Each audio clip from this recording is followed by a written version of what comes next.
сайн уу? Найзах нь ажил хэвэн баг уу? Найз нь 4-7 хоногт бүрдүүлэлтээ өөрөө захимаар илгээгээд машинуудаа авсан шүү дээ. Тийм үү? Тэр нь тэгээд яадаг гэсэн үг вэ? Хөгшин, яг амархан болсон. Бичиг баримтаа тээвэр зуучаас мэйлээр авчгаад www.galzig-ийн хоёр руу орж мэдүүлгээ илгээхэд л төд удалгүй татврын нэхэмжлэл нэрээд тэрийгэ банкны аппараа төлчгөл шууд талбай руугаа очоод явчихдаг болсон байлээ. Тийм үү.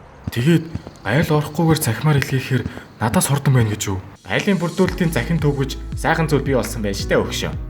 Монгол улсын альж бомтоор бараа оруулж ирсэн бичиг баримтын шалгалтыг энд нэгдсэн байдлаар захимаар хийдэг болсон байлээ. Асууж тодруулах зүйл гарвал явах уу? Татвар гарахгүй удах асуудлыг яаж шийдэх вэ? Тэрийг бас шийдсэн байна. Програм дээр чатботороо бичээд л асуудал нь тэр дороо шийдэгдэж байна лээ. Юм хөгжнө гэж сайхан юм аа. Өмнөх шиг нааш цааш бичгээ барьж гүгээд л дараа л зогсоол зарим ааштай байцаагч нар загнуулдаг үе өнгөрчтэй. Яа үнэн. Цаг заваа гэр бүлдээ зориулангаа захимаар бүрдүүлэлтээ хийдэг болж нь штэ цаан чинь. Тийм учиртайж даанч хүмүүсийн уцаар залгаж юм асуух нь багасаад байсан юм аа.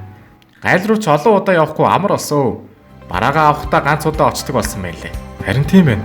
Ямар сайндаа л найз нь чам руу залгаж явах вэ? За. Тэгвэл одоо найз нь ч гэсэн захимаар бүрдүүлэхийг суръя та. Баярлалаа хөө. Тийм шүү миний найз. Юм өгчөөд улам л амар болоод байна. Захимыг ашиглаж цагаа хэмнэ. Гайлын ерөнхий газар.